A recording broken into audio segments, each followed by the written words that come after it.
acompanha pela internet e quiser, pode deixar o comentário aí também, que eu entre em contato e envio pelo correio. Essa semana eu já enviei, eu continuo enviando pelo correio. Quarta e quinta-feira chega em 30 lugares. Chega mais, né? E aí então, aí quem quiser que acompanhe a gente pela internet, eu mando com todo carinho pelo correio. O importante é que a palavra chegue até o seu coração, assim como chegou ao meu primeiro que estudei a lição. Louvado seja o nome do Senhor. Então nós vamos aqui para o capítulo número 2. Então nós entendemos muito bem no capítulo número 1, né, que Jesus Cristo, o propósito do Evangelho de João aqui é mostrar Jesus Cristo como sendo quem? O Deus homem, né? Jesus Cristo é o Deus que desceu à terra e se fez carne, né? Se fez homem e habitou entre nós. Esse é o propósito do Evangelho de João, é isso que ele quer mostrar. Por isso que é um evangelho tão indicado para a gente evangelizar, porque ele quer mostrar realmente que Jesus Cristo é o próprio Deus, né? Ele é o Deus que veio aqui à terra, habitou entre nós, né? E se fez conhecer, trazendo a salvação até nós. Eu coloquei lá, porque eu citei aqui na aula, e eu coloquei no grupo para os irmãos verem aquela tradução, né? Tá no grupo da igreja, aquela tradução que eu citei na aula passada, aonde lá no capítulo 1, vamos aí no nosso capítulo 1, existe uma tradução feita de uma maneira muito errada, que diz assim no versículo 1, no princípio era o verbo estava com Deus, o verbo era um Deus, com letra minúscula, né? Então coloca Jesus como sendo um segundo Deus, mas não o Deus Todo-Poderoso, né?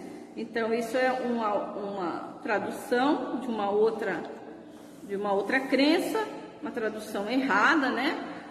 Por que a tradução está errada?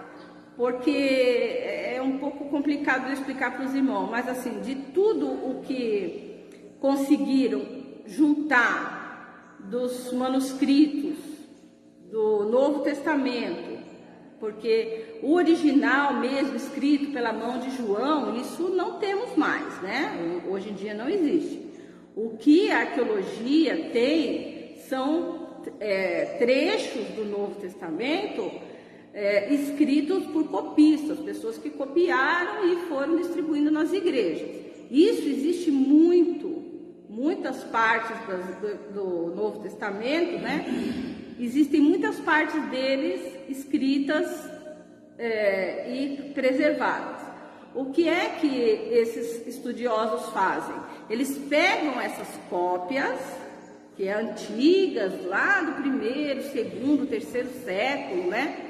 Cópias bem próximas daquela época onde foi escrita verdadeiramente, e eles fazem uma comparação entre essas cópias para poder fazer uma tradução. Então, quem pega todas essas cópias que forem achadas, eles chamam de espelho, né? Como se fosse colocando uma em cima da outra e verificando qual a diferença que tem de um copista para outro, para ver se tem erro. A porcentagem de erro da cópia de um para outro, dos trechos que a gente tem em mãos, é de apenas 99%. Então, nós podemos dizer que nós temos o Evangelho, o Novo Testamento, praticamente 100% no original do que foi escrito, né? Então, nós sabemos que a nossa tradução, ela é fiel, né? Então, nós temos o manuscrito praticamente, né, 99% fiel ao que foi escrito no original. E hoje, muita gente fala o grego, até eu estou me arriscando aí, né? O grego koiné não é uma língua difícil de se aprender, a língua original que foi escrito o Novo Testamento, não é uma língua difícil. Então, muita gente hoje lê, estuda, traduz, não é difícil pegar o Novo Testamento e fazer essa tradução. Não é algo tão complicado, impossível assim. Então, a gente sabe, consegue saber a tradução que está certa e que está errada, né? Imagina os grandes estudiosos da língua, quem fala, quem é fluente, né, no grego, consegue claramente saber as traduções corretas e as traduções erradas. Então, por isso, dá para saber que aquela tradução que eu coloquei para os irmãos lá, né, era um Deus, quer dizer, se era um, tem outro, né, e um Deus de letra minúscula, então é uma tradução com certeza errada, né, a gente sabe, tem certeza disso, não por fé, mas pela própria história, pela própria arqueologia, ela comprova que isso não está correto, né, mas enfim... Esse é um detalhe aí para nosso aprendizado. Nós vamos para o capítulo 2 e Jesus vai iniciar, você pode até anotar aí no seu livrinho, que o milagre da transformação da água em vinho, que é o que nós vamos ver aí, foi o primeiro milagre de Jesus. Esse é o primeiro milagre e esse milagre só vai estar escrito no Evangelho de João. Tá? O Mateus, Marcos e Lucas não traz essa narrativa, tá? Esse é um milagre que só vai estar escrito aqui nesse evangelho. Então, e ele é o primeiro que Jesus fez. Então, nós vamos entender por que ele é o primeiro, o que nos faz ver aqui que ele é o primeiro. Jesus está indo para Galileia. Depois eu preciso dar um jeito de fazer um mapa bem visível para nós, porque eu quero mostrar para os irmãos todas essas viagens, sabe, de Jesus indo, vindo, voltando, né? Para a aula que vem eu tenho que preparar um mapa. Eu achei que as irmãs iam usar o flip chart para enfeitar aqui, aí eu até não me preocupei com esse mapa, mas semana que vem eu vou trazer. Porque Jesus, então, agora ele foi para Galileia e lá com a família dele, veja, ele foi com a mãe, né? E ele foi para lá, para essa festa de casamento. E lá nessa festa de casamento, uma coisa interessante a gente vê aqui, né? Que Jesus frequentou uma festa de casamento. Então nós temos também, como ontem foi feito aqui, uma celebração a Deus, mas também um momento de festividade, né? O crente tem que ter um momento de alegria, de divertimento saudável, o crente tem que ser alegre, o crente tem que ter uma expressão não pode ser uma coisa fechada, um crente com aquela cara carrancuda, assim, aquela coisa feia, né? Nós temos que transmitir alegria, Jesus é a nossa alegria, né? Ele é a nossa alegria, nós não podemos ser tristes. Isso não testemunha o Cristo que nós cremos, né? Jesus Cristo é a alegria, né? Então ele foi nesse casamento, que é uma festividade, um divertimento saudável, né? Nos nossos dias não tem casamento que não é muito saudável depois da cerimônia, a festa, né? Não cai por uma situação meio desagradável, mas sendo um divertimento saudável, é bom que nós estejamos nos divertindo, tendo nossos momentos de lazer. Tenho conversado bastante com jovens da EBV, né, sobre as escolhas de lugares bons para se divertir, eles precisam ter o divertimento deles. E Jesus então foi com a mãe dele, e chegando lá, né, vai ter essa famosa frase quando acaba o vinho. Acabar o vinho ali foi uma coisa muito delicada, porque o casamento naquela época durava uma semana, e a festa de casamento. E faltar alguma coisa nessa festa era uma grande falta de educação, né? Os que estavam dando a festa tinham que ter tudo preparado para servir bem os seus convidados. Então, faltar o vinho ali foi uma coisa realmente muito delicada.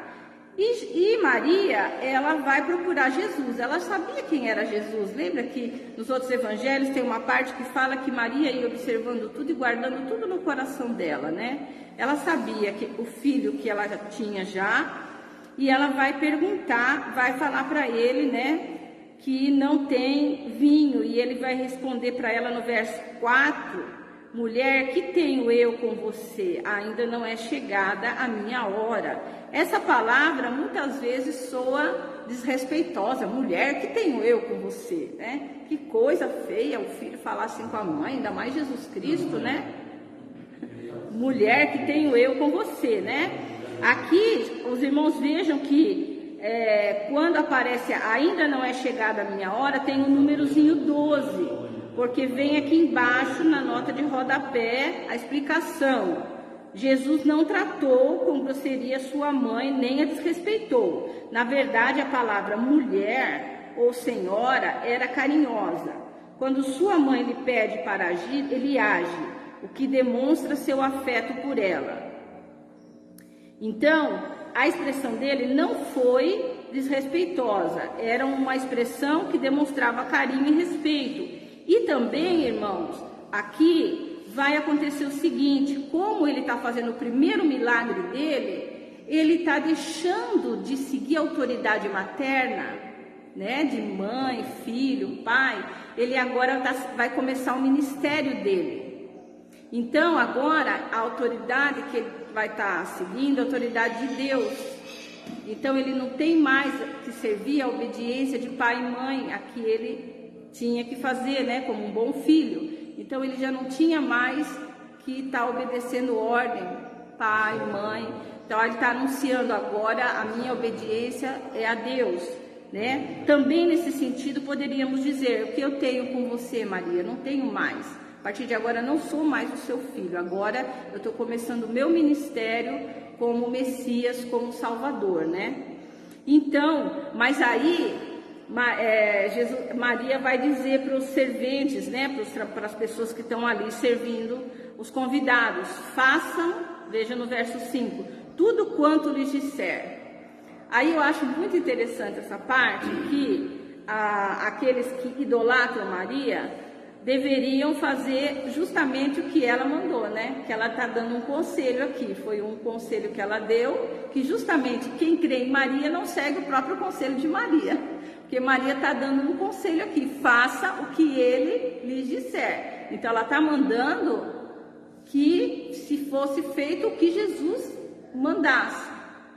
E quem crê em Maria como uma divindade não obedece o próprio conselho que ela deixou, que era obedecer a Jesus Cristo, né? Interessante essa questão aí até. Oi, dona Maria, por exemplo, já estava sentindo no coração dela que ele estava chegando a hora dele para a milagre, né? Ah, sim. E a hora que ele disse, por exemplo, podia dizer: mulher, quem é que está pedindo isso? Podia ter falado assim, né?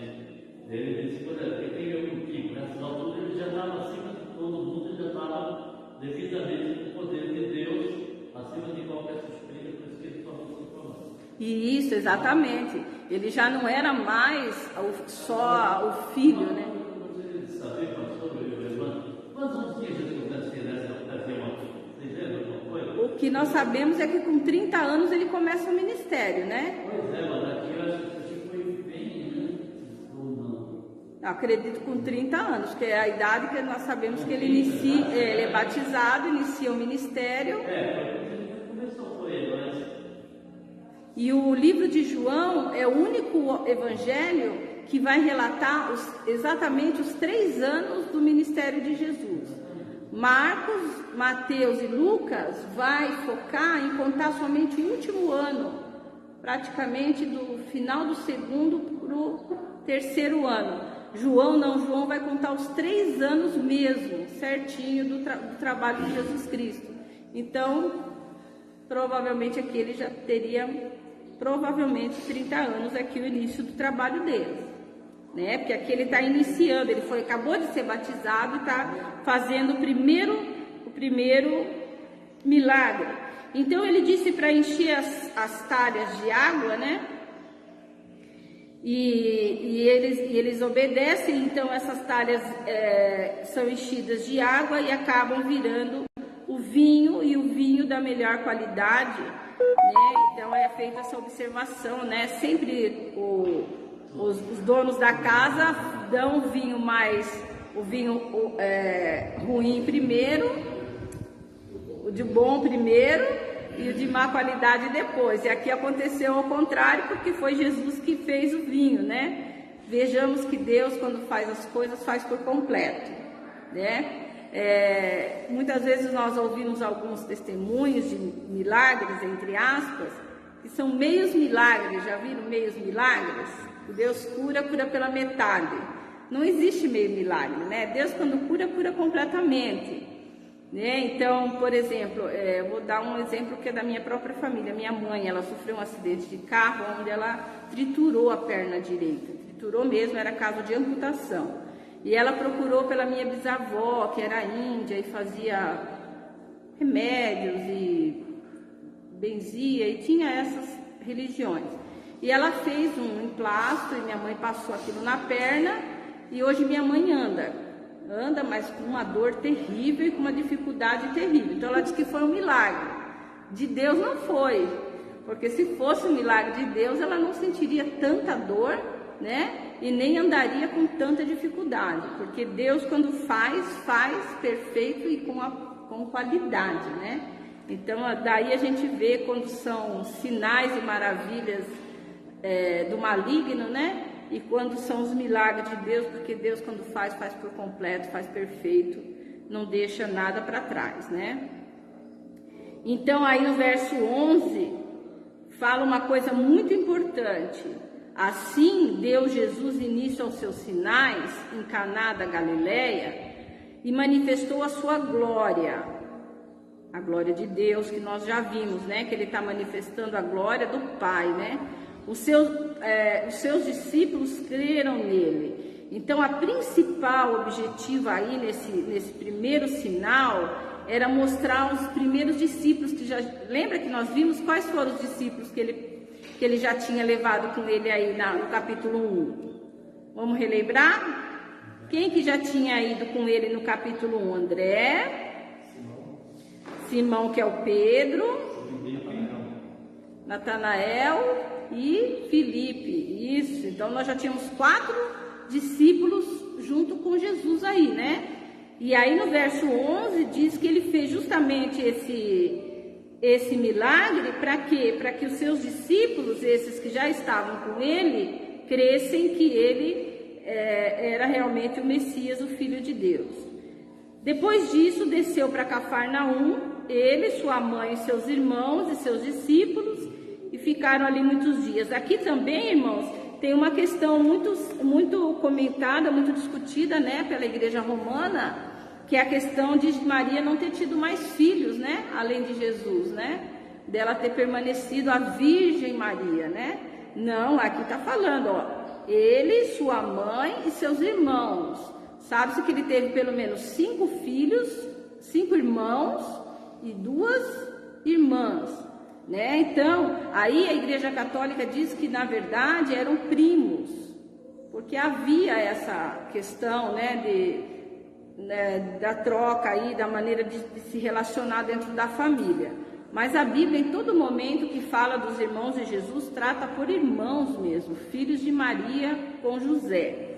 Então, ela não é a Virgem Maria, né, que muitos creem aí, porque é claro nesse trecho e em tantos outros trechos que a mãe e seus irmãos seguiram então da Galileia, aí onde eles estavam, para Cafarnaum. Uma coisa interessante nesse milagre, por que Jesus começou um milagre transformando água em vinho? Qual seria a simbologia? O que os irmãos acham? Por que água em vinho? Que simbologia teria isso? Água e vinho. Simboliza o quê? Vinho, o sangue derramado na cruz por nossos pecados, né? E a água. É o Espírito. A água é vida e é purificação, né? Purificação. Veja que a água está dentro desses tanques, esses tanques que eram justamente usados, essas talhas que fala aí, que eram usados justamente para os judeus se lavarem, se limparem, né? Antes de se alimentar, antes de entrar no templo, de se purificar. Então a água, tem a água da vida, né? Mas também a água no Velho Testamento tinha essa questão de se limpar, de se lavar, o exterior. Então, isso tem uma coisa muito importante, que também é importante os irmãos até anotarem aí no cantinho, que João é um discípulo que ele é judeu. Eu coloquei naquela introdução lá, ele é judeu. E ele vai trazer muita coisa, vai mostrar muita coisa da cultura judaica. Então, Jesus vai mostrar o primeiro milagre dele, da água para o vinho, porque a água é purificação. Justamente nas talhas que os judeus usavam para se limpar mesmo, para se purificar. E o sangue, o vinho, o sangue. O que Jesus demonstra daqui é o seguinte: vocês têm se lavado com água para se purificar, mas comigo vai ser lavado através do sangue. Isso. Né? E é maravilhoso isso, porque João disse: esse que vai vir vai batizar vocês com fogo. E Jesus está dizendo: eu vou lavar vocês com o meu sangue, né? Em todo momento João vai demonstrar isso nos capítulos do Evangelho, um Cristo que nos leva para a cruz e nos redime e somos salvos através dele. Exatamente, por isso que é o melhor evangelho para você evangelizar, porque João ele quer mostrar isso. Cristo. Eu acho interessante, eu imagino os discípulos vendo isso, né? A família vendo, porque todo mundo usava essas pedras, né? essas metas para se lavarem, né? De acordo com o tempo da festa, 7 dias, eles se sujando. Né? Então lavava-se as mãos, lavava-se aquela água, ficava ali, ia se lavando. Aí os caras falam: meu Deus, aqui ele transformou aqui, onde a gente se lava, acaba ficando sujo, transforma em vinho, né? Algo puro. Algo limpo, É maravilhoso. Assim. Maravilhoso. Agora o pastor falou uma coisa interessante, né? Todo mundo estava lá observando tudo isso, né? Os discípulos foram observando, a família foi observando, e não teve vários momentos em que eles não compreenderam? Os irmãos já pararam para perceber isso? Teve vários momentos que os discípulos não entenderam o que Jesus falou? E os próprios irmãos deles não se converteram? Só quem se converteu foi Tiago, depois quando viu Jesus ressuscitado? Já pararam para ver isso? Samuelzinho sempre tem as tiradas dele, né? Estudando a lição da escola dominical no capítulo 16, né? Jesus falando que ele era o próprio Deus. Aí Filipe pergunta: Senhor, mostra-nos Deus. Aí Samuel falou assim: ai mãe, mas será que esse Filipe não está entendendo que Jesus acabou de falar que ele é Deus? Como é que Filipe pergunta de novo? Me mostra Deus. Jesus acabou de falar. E Jesus responde novamente: quem vê o Pai vê a mim. Né? E Samuel ficou indignado com isso. Jesus acabou de falar e ele faz a mesma pergunta. Por quê? Né? Por quê? Porque eles não tinham o Espírito Santo ainda.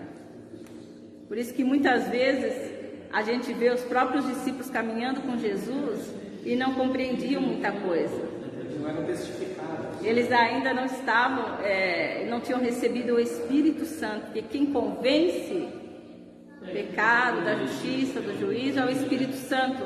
Por isso que quando o Espírito Santo vai descer neles lá em Pentecostes, lá em Atos, aí vai abrir, os olhos deles vão abrir. Tanto que Pedro vai se levantar num ímpeto, vai fazer uma pregação e 3.000 pessoas ali vão se converter. Até um pouquinho antes ele tinha negado a Cristo. E de repente ele se levanta na maior autoridade e faz uma enorme pregação. Mas ele recebeu o Espírito, né? Um pouco antes ele tinha dito que, veja que quando Jesus perguntou: quem vocês dizem que eu sou? Pedro falou: você é o Filho de Deus. Jesus falou para ele: não foi você que respondeu isso, mas foi o Espírito que te revelou.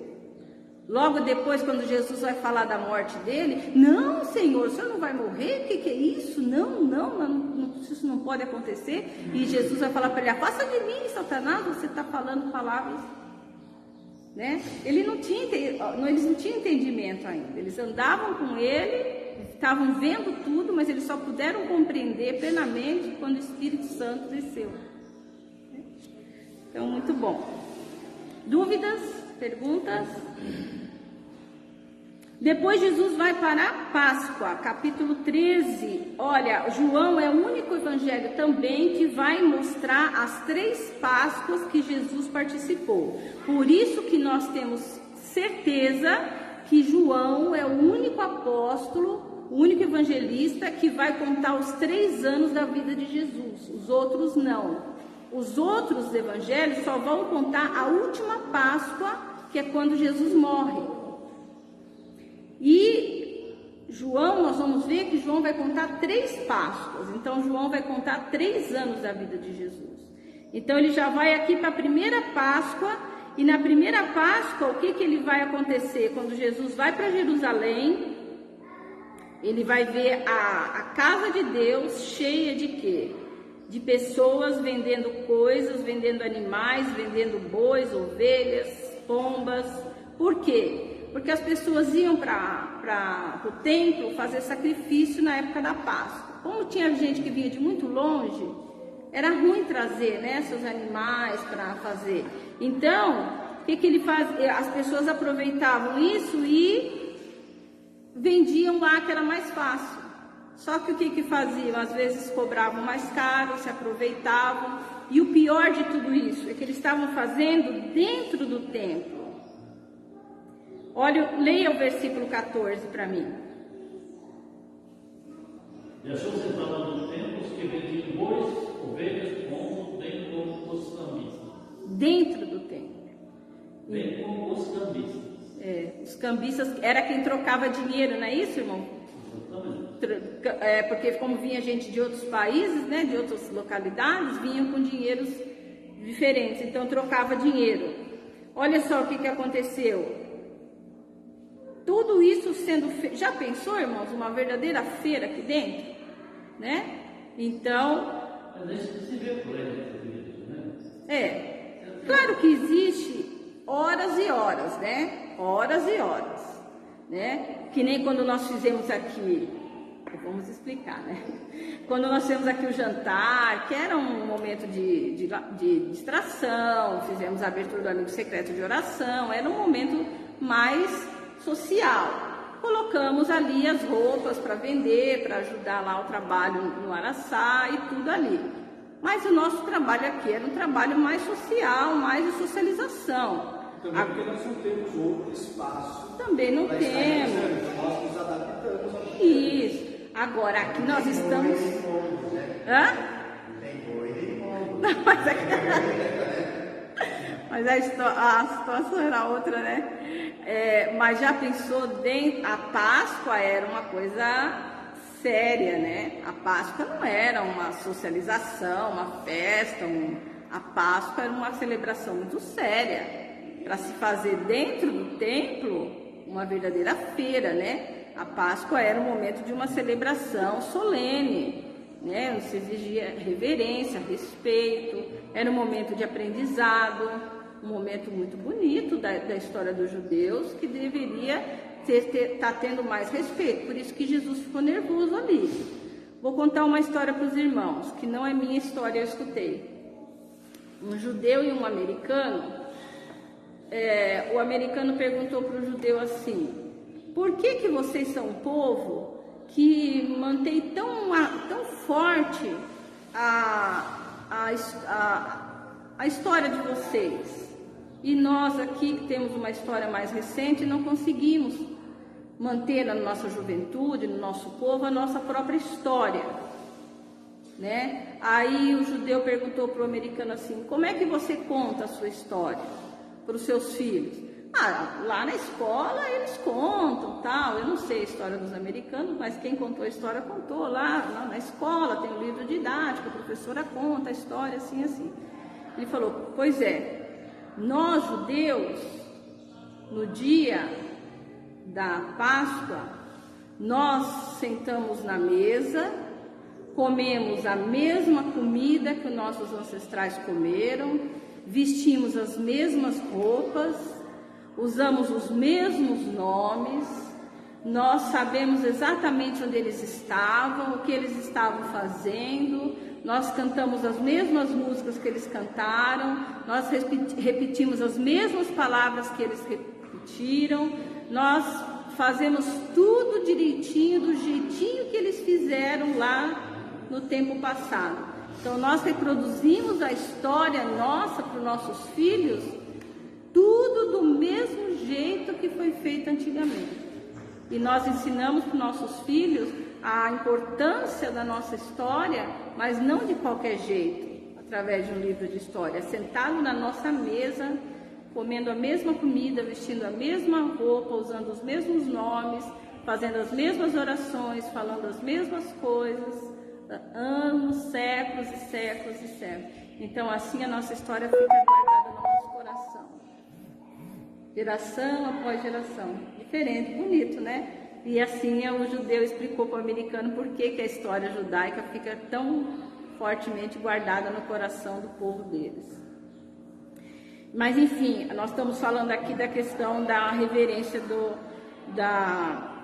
Jesus não gostou, né, dessa falta de respeito, e ele então vai expulsar todo mundo dali. Veja uma coisa muito interessante, veja o cuidado de Jesus, veja o cuidado, veja a delicadeza, veja a preocupação, veja a preocupação que Jesus teve aqui e que a gente tem que ver que ele tem com a nossa vida.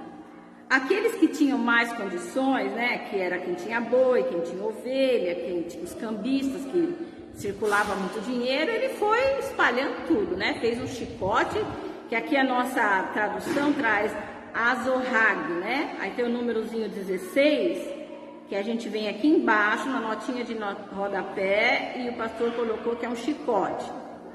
E ele foi simplesmente chicoteando tudo e jogando tudo fora, né? Mas veja no finzinho o que ele fez aqui, olha, no finzinho da página aqui 17. Ele disse aos que vendiam pombas, quer dizer, pessoas mais humildes, né, só vendiam pomba, tirem daqui essas coisas. Os que vendiam pombas não eram pessoas tão abastadas, né? Então ele teve mais delicadeza no trato, não eram pessoas com tanto dinheiro.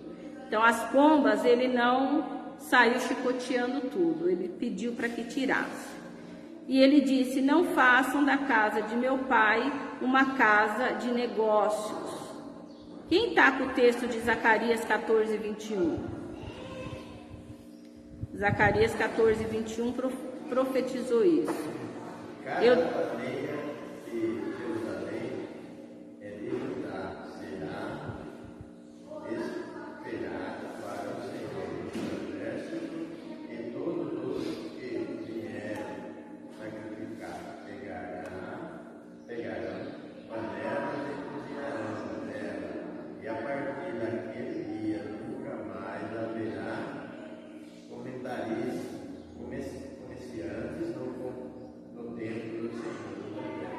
A partir daquele dia, Zacarias, quem quiser anotar aí, olha, pode anotar do lado da primeira frase aí. Tirem daqui essas coisas, não façam da casa de meu pai uma casa de negócios. Coloque aí, Zacarias 14, 21. Zacarias diz que a partir desse dia, nunca mais haverá comerciantes dentro da casa do meu pai. E os discípulos se lembraram de um texto, né, do Antigo Testamento, o zelo da tua casa me devorará. Quem está com Salmo 69, 9? Pois o zelo pela tua casa me consome, e os insultos daqueles que te insultam caem sobre mim. Olha só, então, os discípulos se lembraram naquele momento, veja só, né, eles eram conhecedores da palavra de Deus, por isso que eu falei para os irmãos, que essas pessoas que estavam esperando Jesus eram os remanescentes daqueles que ainda compreendiam o Velho Testamento. Porque quando eles viram Jesus fazendo aquilo, eles logo lembraram do Salmo 69, versículo 9. Pode anotar aí do ladinho também para vocês saberem de onde que veio esse versículo.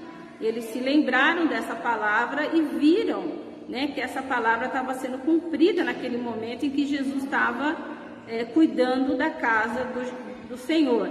E os judeus logo foram protestando, né? Como que vocês fazem, você faz uma coisa dessa, com que autoridade, né?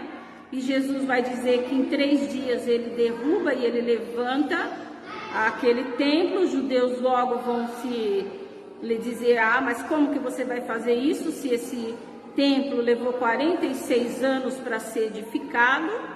E você diz que vai levantar isso em 3 dias? Então aqui na nossa nota de rodapé vai explicar essa questão dos 46 anos. Jesus se apresenta como sendo um santuário ou templo, veja a nossa notinha de rodapé aí, número 17, quando diz que vai destruí-lo e reconstruí-lo, está dizendo que vai morrer e ressuscitar. A construção do templo, a mando de Herodes o Grande, teve início no ano 19 a.C. Então veja uma coisa, na verdade, essa construção desse templo, na verdade é uma reforma que ele está fazendo, né? Porque lembra do nosso panorama bíblico, quando os judeus voltaram da Babilônia, eles construíram o templo. E aqui Herodes está fazendo uma grande reforma, deixando ele muito melhor, por isso que se fala aqui no terceiro templo, né? Então, no verso 21 e 22, né, vai falar justamente, Jesus vai explicar isso, né, que estava falando, Jesus não, João vai fazer esse comentário, de que Jesus estava falando do seu corpo, que era o santuário, né, de que ele vai ressurgir dos mortos. E veja que interessante, porque João está escrevendo isso, eu já falei para os irmãos, mais ou menos no ano 100,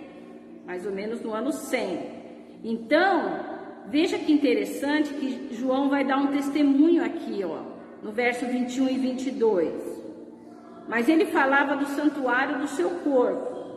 Quando, pois, ressurgiu dentre os mortos, quando Jesus ressuscitou, seus discípulos se lembraram desse episódio.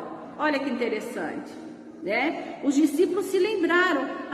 Lembra aquela vez lá quando ele tirou os cambistas de dentro do templo? Bem que ele disse que em 3 dias ele derrubava o templo e fazia de novo. Tá vendo que ele falou que ele ia fazer isso? E realmente ele fez. Ele morreu e em 3 dias ele ressuscitou. Então João está trazendo esse testemunho para nós, que os discípulos, quando viram Jesus ressuscitado, lembraram dessa passagem, né? Estando ele em Jerusalém pela festa da Páscoa, muitos, vendo os sinais que fazia, creram no seu nome.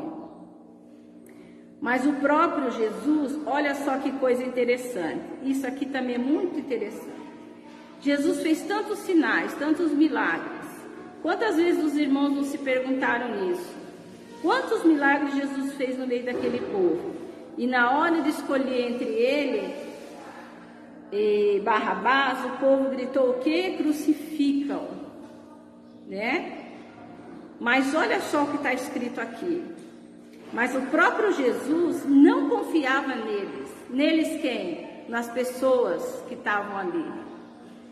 Porque os conhecia a todos. Ele não necessitava de que ninguém desse testemunho de homem.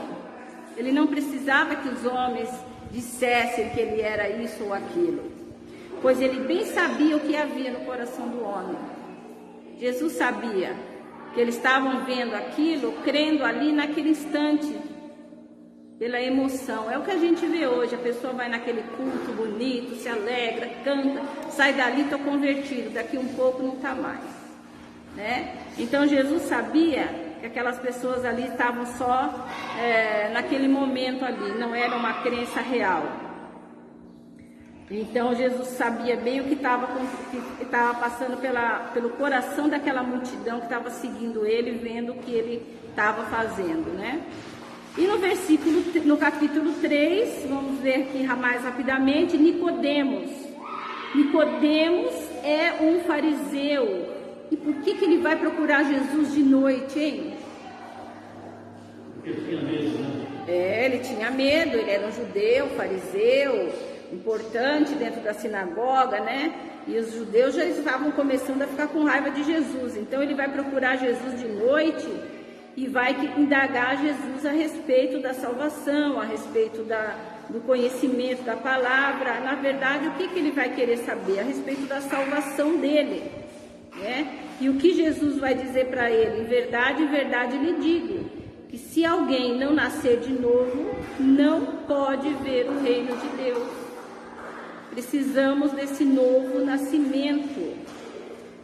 Nicodemos vai ter essa conversa com Jesus e ele não vai se declarar a partir daí. Não sabemos, não temos assim um relato de que Nicodemos vai sair.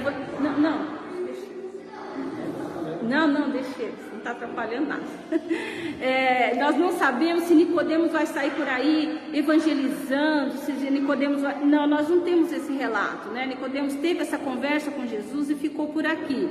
Mas quem está com João 7,51? Eu dei o papelzinho aí. O William distribuiu para mim.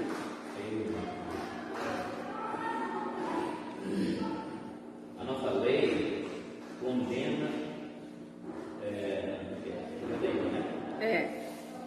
a nossa lei condena alguém sem primeiro ouvi-lo para saber o que ele está fazendo. Nicodemos defendeu Jesus na hora do julgamento. Escuta, a nossa lei condena alguém sem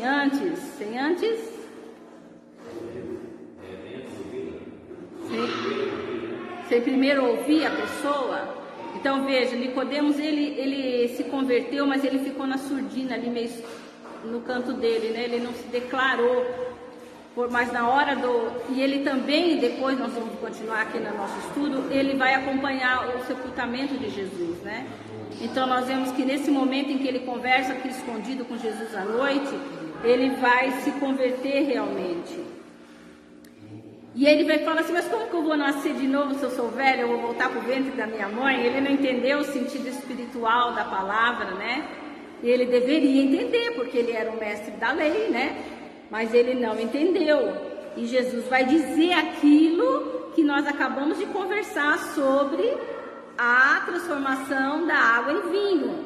Se alguém não nascer da água, o que é nascer da água? Purificação. Se alguém não se limpar, não se arrepender. E do Espírito, se tornar um novo ser, não pode entrar no reino de Deus, né? Então Jesus vai explicar para ele agora o que é esse nascer de novo. É esse arrependimento que vai trazer para nós essa purificação que vem da água, a limpeza dos nossos pecados, né? E através do Espírito Santo que vai nos convencendo, que vai nos ensinando, e vai nos renovando, nós vamos nos tornando um novo ser, um ser novo. Então é por isso que, para entrar no reino de Deus, precisamos nascer de novo, se arrepender, ser purificado dos nossos pecados, né? E aí então ser novamente nascido. Por isso que eu expliquei quando eu falei para os irmãos tão bonito lá em 2 Coríntios, que a criação de Deus aconteceu 2 vezes. Deus criou o homem 2 vezes. Deus criou o homem carnal e Deus criou o homem espiritual. A criação divina para o ser humano foi em 2 momentos, né? E isso é muito importante de nós entendermos bem, né? Aqui fala o que o irmão Malvino falou: o vento sopra onde quer, e você ouve a sua voz, aí virando a página, mas não sabe de onde vem nem para onde vai. Assim é todo que é nascido do Espírito Santo, né? Porque o vento e espírito no grego quer dizer a mesma coisa. Vento e espírito tem o mesmo significado. Aí vai ter aí, ó, a notinha de rodapé número 20. Os irmãos estão acompanhando? Né? Sim. Sim. Em verdade, se alguém não nascer da água, a água tem significado de Deus? Água é a purificação, é o arrependimento, o perdão do pecado, né? E ser limpo dos seus pecados. Nascer da água é do Espírito. E do Espírito. Tem duas coisas aqui que são diferentes do outro. Quando nós... Espírito e água. O Espírito Santo, o que é? É o Espírito de Deus, no caso. E água é o quê? Purificação? Água é purificação. Eu teria que passar pela água e, consequentemente, receber o Espírito de Deus para... Porque quando nós nos... Qual é o primeiro passo? Qual é o primeiro passo na... Eu batismo na água, Deus imerge na água. Mas o primeiro passo para a conversão, qual é o primeiro passo para a gente se converter? Temos que crer, né? Temos que crer. O primeiro passo para se converter é crer. Crer, se arrepender. O Espírito Santo pode nos dar uma nova vida. Isso. Deve ter passado pelas águas para nascer de novo. Isso. Então, quando nós nos arrependemos e cremos, somos purificados. Eu mereci um pouquinho mais de atenção. Quer dizer, que nós, mesmo nós sendo crentes, se nós tiramos daquele velho mundo, nós temos que passar por esse mesmo Processo. aqui. E consequentemente o Espírito para nós termos uma nova vida, uma nova vida com Deus. Certo. E foi isso que realmente Jesus explicou para Nicodemo. Claro, né? E ele com certeza fez isso, porque ele se arrependeu, já fez todo mundo, mas se arrependeu, né? Se arrependeu. Então vamos ler aqui com mais cuidado esse trecho aqui, ó. Vamos voltar ali onde está, do versículo, está entre parênteses, 5 até 8. Jesus lhe respondeu: em verdade lhe digo, que se alguém não nascer da água e do Espírito, não pode entrar no reino de Deus. O que é nascido da carne é carne, e o que é nascido do Espírito Santo é Espírito. Não se admire se eu lhe disser: necessário lhe é nascer de novo. O vento sopra onde quer, e você ouve a sua voz, mas não sabe de onde vem nem para onde vai. Assim é todo o que é nascido do Espírito Santo. Então, o que Jesus está respondendo para ele aqui? Que existe a necessidade do quê? Do arrependimento, né? Do arrependimento, primeiramente, a pessoa se arrepender, que era o que João Batista vinha pregando, preparando o caminho, pregando o arrependimento, né? Para que as pessoas pudessem, quando Jesus chegasse, crer e nisso ser purificado. Pode também ter a conotação da questão do batismo, mas a purificação é no arrependimento, na crença em Cristo, e aí recebemos o perdão dos nossos pecados e somos purificados, né? Depois, no momento em que nós cremos, nos arrependemos e cremos, o que acontece na vida do crente? Recebemos no mesmo momento o Espírito Santo de Deus. O batismo do Espírito Santo é no mesmo momento, é tudo automaticamente na mesma hora. Tá claro isso para todo mundo? O batismo, o Espírito Santo não vem depois de algum dia, alguns meses, não.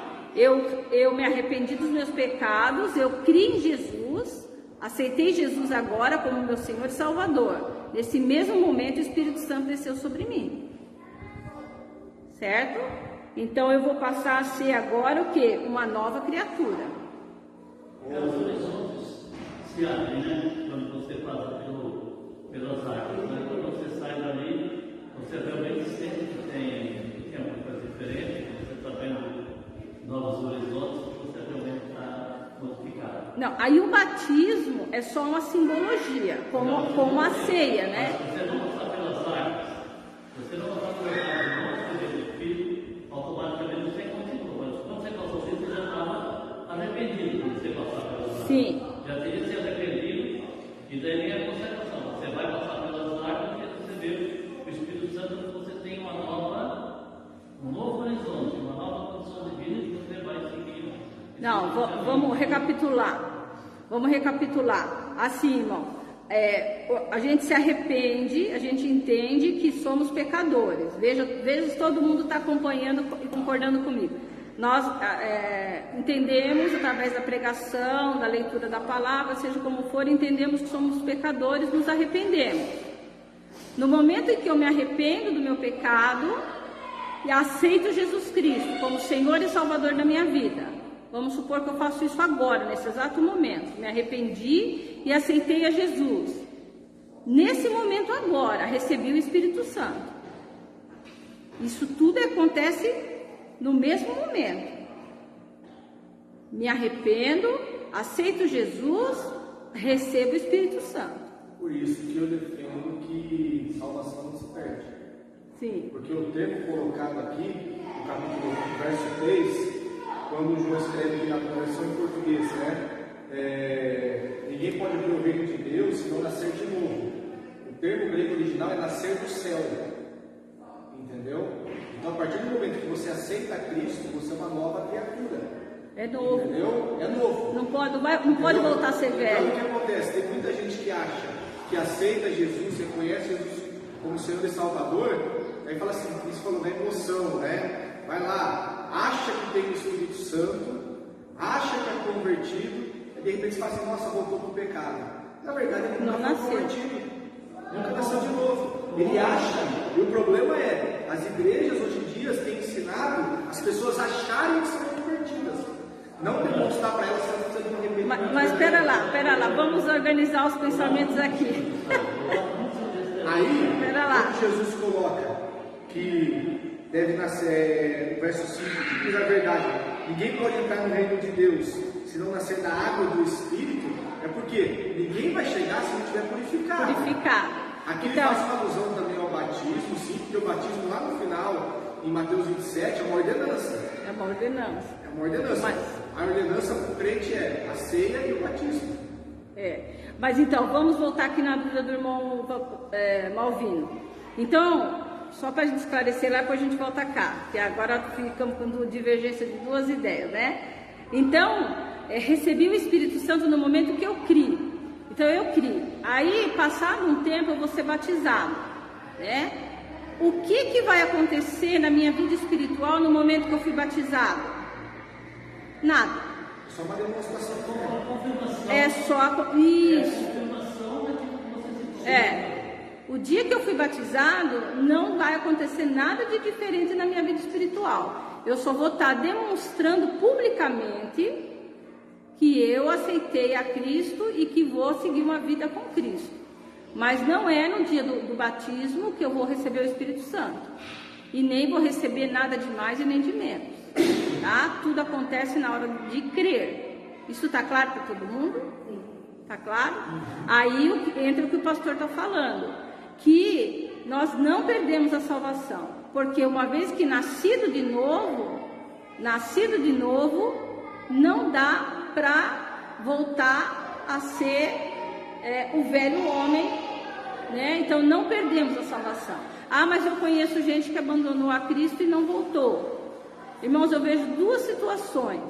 Acredito que o pastor também, que convive com muito mais gente, e vocês mesmos vão testemunhar isso. Existem duas situações de pessoas que se convertem. Existem situações de pessoas que caem na fé, que se perdem, nem diz o Samuel e José, pegam um atalho.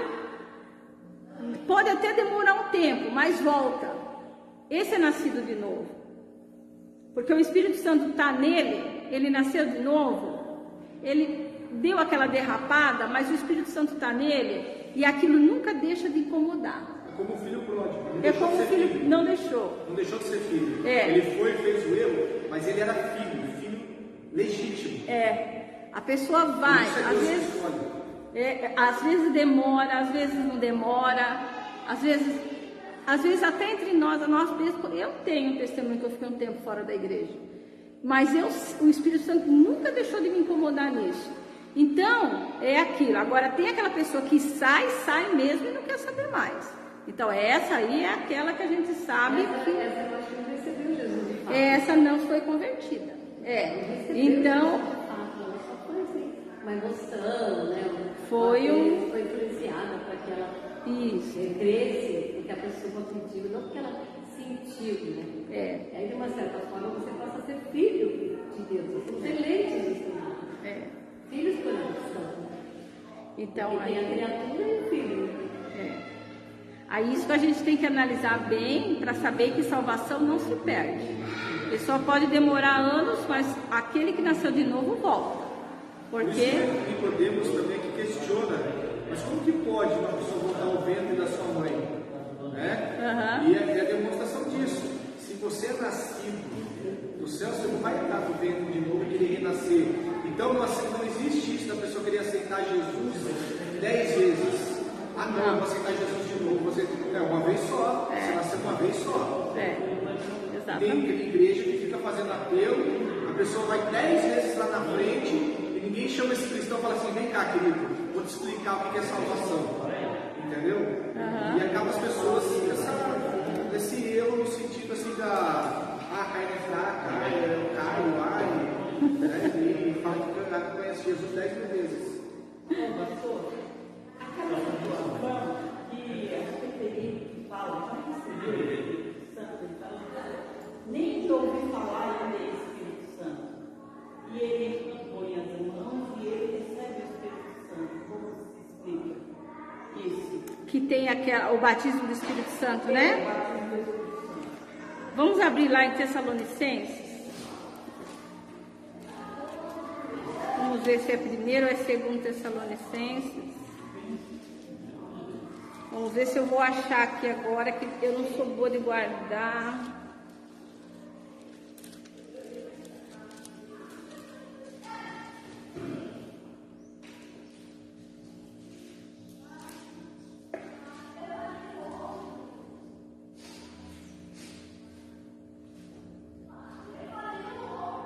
Segundo Tessalonicenses. Tessalonicenses, que fala dos sinais e maravilhas.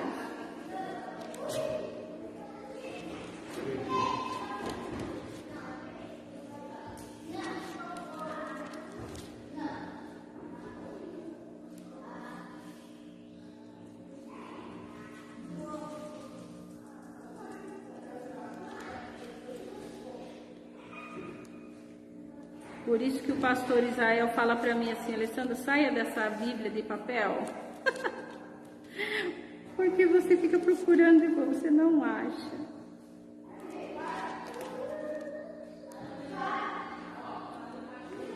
Essa palavra era até a que eu queria trazer para o irmão Caetano, o dia que ele perguntou para mim sobre os falsos profetas que fazem sinais e maravilhas. E aí o irmão Caetano perguntou, mas como que pode os falsos profetas fazerem milagres? E depois de um tempo que eu estudei, eu cheguei a esse texto aqui, aonde vai responder tanto a questão da irmã, né, sobre essa questão de impor as mãos e ter aquela manifestação, e também vai responder a questão de que porque achei 2 Tessalonicenses no capítulo 2,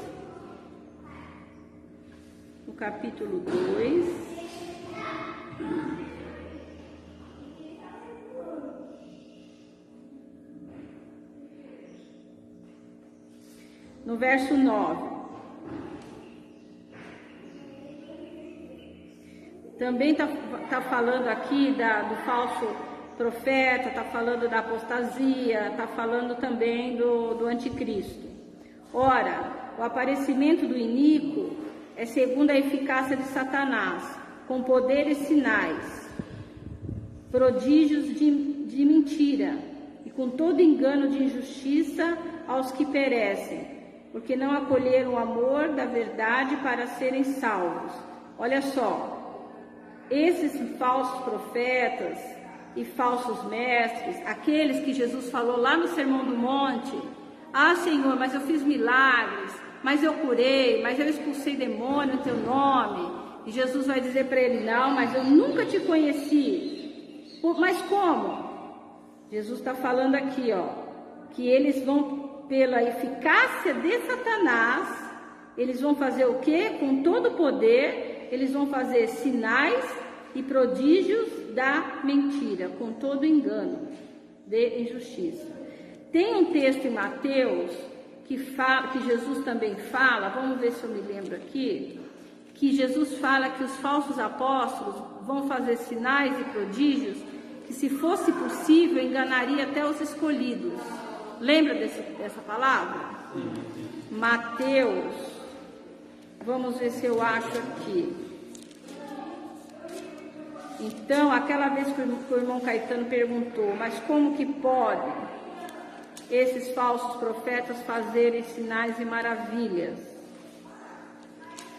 Mas é isso. Os falsos profetas,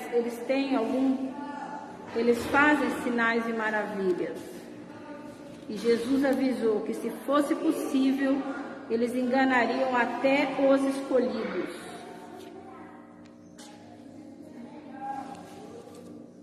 Agora eu não vou saber aonde está. Está em Mateus. Quem que está com... Coloque aí no Google para nós. O que fala o texto? Se fosse possível, enganaria até os escolhidos.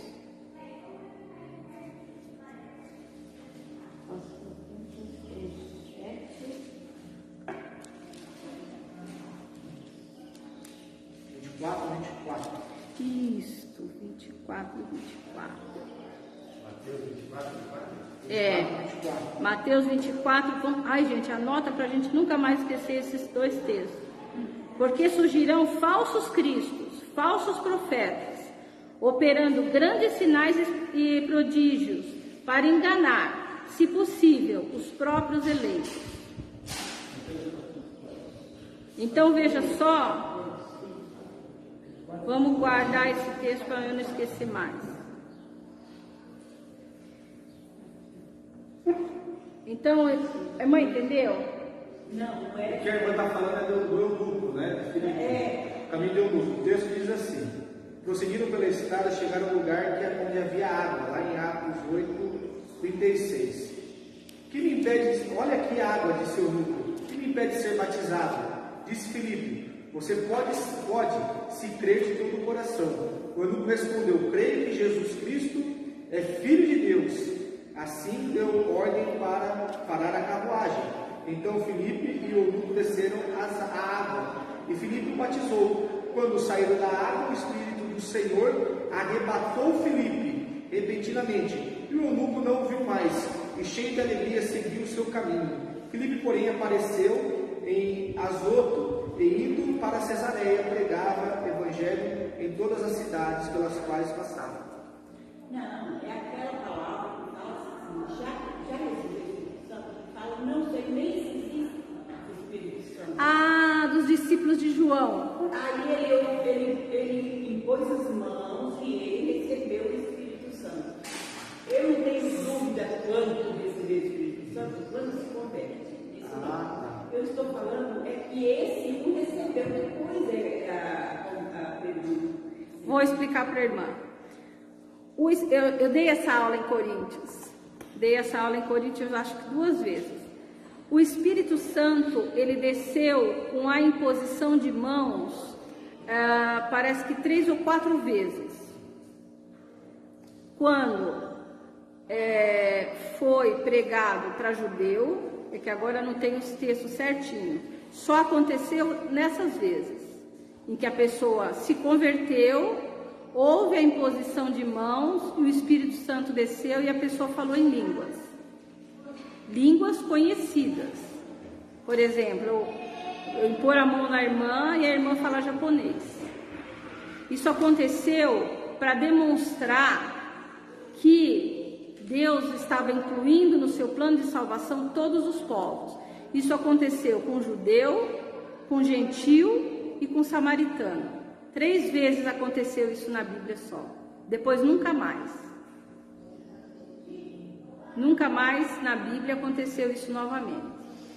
Então, porque Deus estava mostrando que essa manifestação estava sendo feita, né, da mesma maneira que o Espírito Santo desceu sobre os apóstolos, né, e no momento em que o Espírito Santo desceu sobre os apóstolos, eles não falaram em línguas conhecidas, tanto que o povo falou lá, mas espera, eles estão falando na língua que eu conheço, eles estão falando na minha língua? Cada um falou, mas eles estão falando na minha língua? Eles não eram uma língua estranha, eles estavam falando na língua de cada povo. A irmã já leu lá? Então, depois que Deus opera esse milagre na vida dos apóstolos, para mostrar que esse plano de salvação era para os apóstolos e para toda a humanidade, Deus vai repetir esse mesmo episódio na vida dos samaritanos, na vida do gentio, né, e na vida de judeu de novo. Então vai ter esse episódio, vai se repetir, para mostrar que isso não foi só para os apóstolos, mas foi para todos os segmentos da sociedade. Depois que Deus contemplou cada segmento da sociedade com essa experiência, aí acabou, aí não aconteceu isso nunca mais. Tá certo?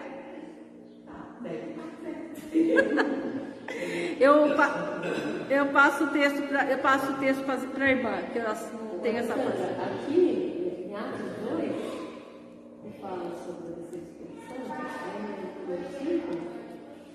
versículo 5, olha, estava habitando Deus, homem generoso, dentro de todas as nações debaixo do céu. Quando, pois, se fez ouvir aquela voz, a multidão, se procedeu de perversidade, então cada um ouvia falar a sua própria língua.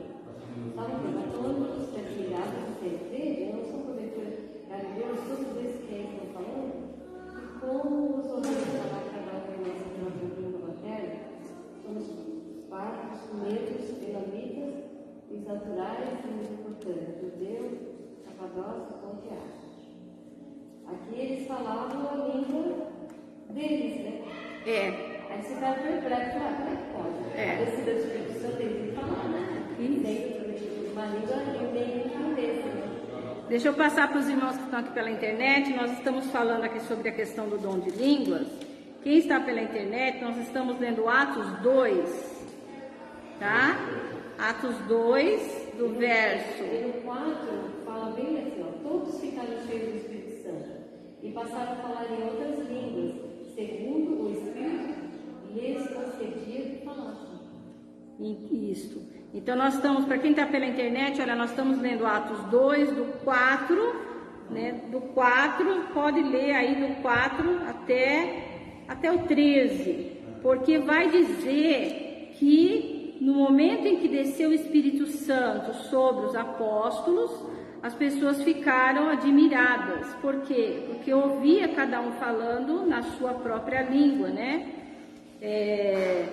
Veja no verso 8, vai dizer: e como os ouvimos falar, cada um em nossa própria língua materna. Então, aquela coisa, né? Não é que a gente está falando mal e nada, mas é o que a Bíblia está dizendo, né? Que a gente ouve falando uma língua que não existe em lugar nenhum do mundo. Não. O que aconteceu foi falar na língua materna. Então veja que pessoas de várias regiões entenderam falar. Pardos, medos, elamitas, pessoas da Mesopotâmia, da Judéia, da Capadócia. Quer dizer, os apóstolos que só falavam o grego ou o aramaico, naquele momento começaram a falar todo tipo de língua, de todos esses povos que estavam lá: Ponto, Ásia, Frígia, Panfilha, regiões do Egito, da Líbia, de Cirene, romanos. Todo mundo começou a entender, cada um na sua própria língua materna. Então, essa aqui é a questão. Mas aí eu entendi que a irmã tinha perguntado, mas como é que tem igrejas que as pessoas falam essas línguas enroladas, né? Foi aí que eu trouxe aquele texto que também responde aquela pergunta do irmão, aquela vez que eu não soube responder. Por que os falsos profetas fazem sinais e maravilhas? Porque Jesus falou isso, que eles teriam poder para fazer sinais e maravilhas, que, se possível, enganaria até os que creem. Nós temos um vídeo, que a gente ainda tem, do pastor Marcos Feliciano. Ele está pregando numa igreja muito fervoroso e tal, e aí ele fala assim: receba o Espírito Santo.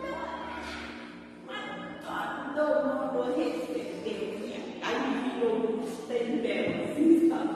Quer dizer, ele passou o Espírito Santo para todo mundo, né?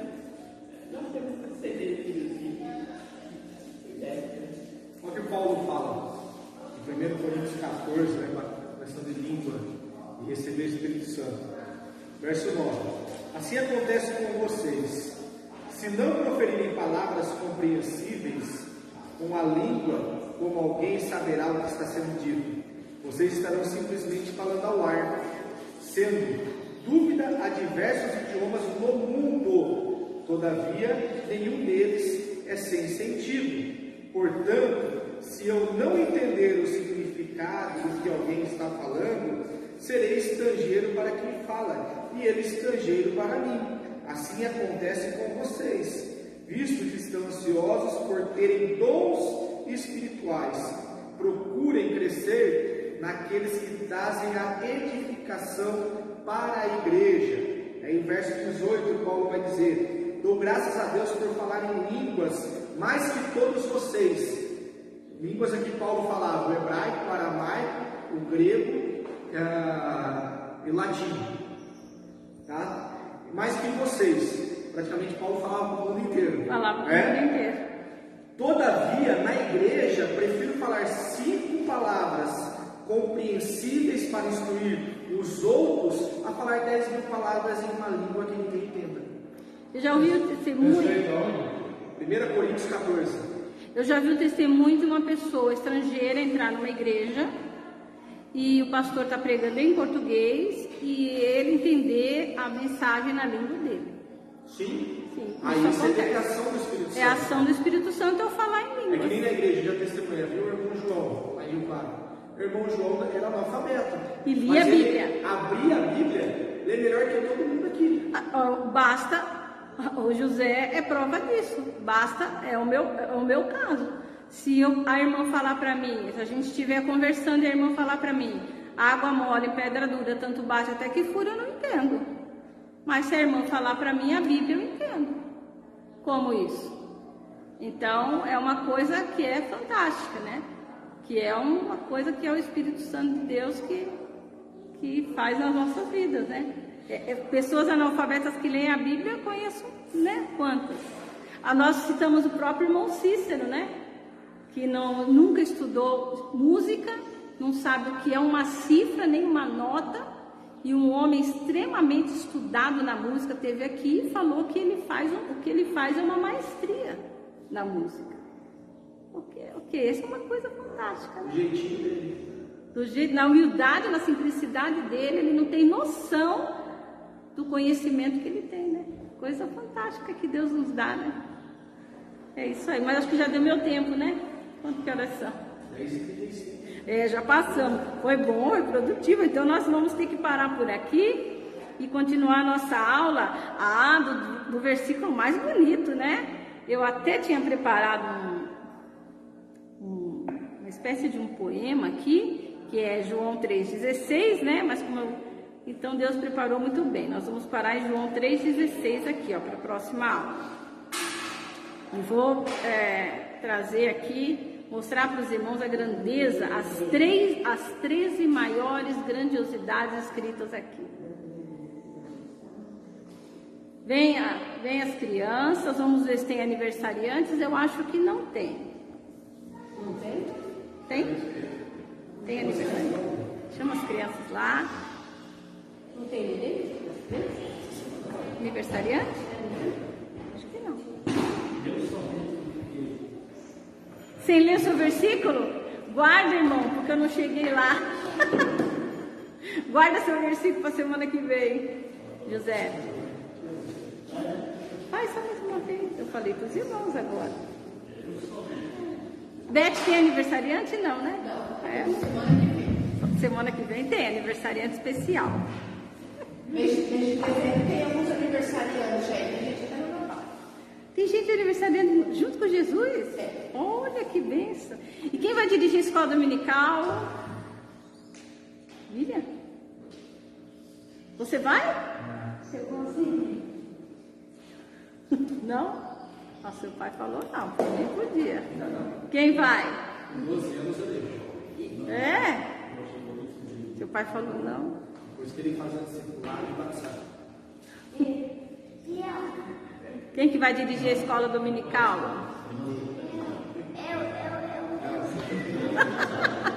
É o irmão Malvino, então. O irmão Malvino vai estar aqui? Parece que não, né? Hã? Então é a irmã Hilda?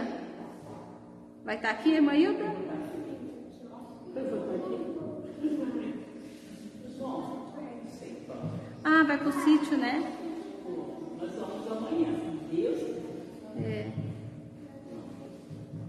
Então, irmão Bertoldi. Irmão Bertoldi, faz tempo, estamos com saudade.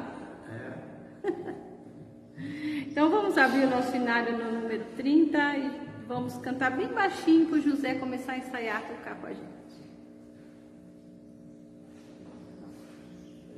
Vai lá.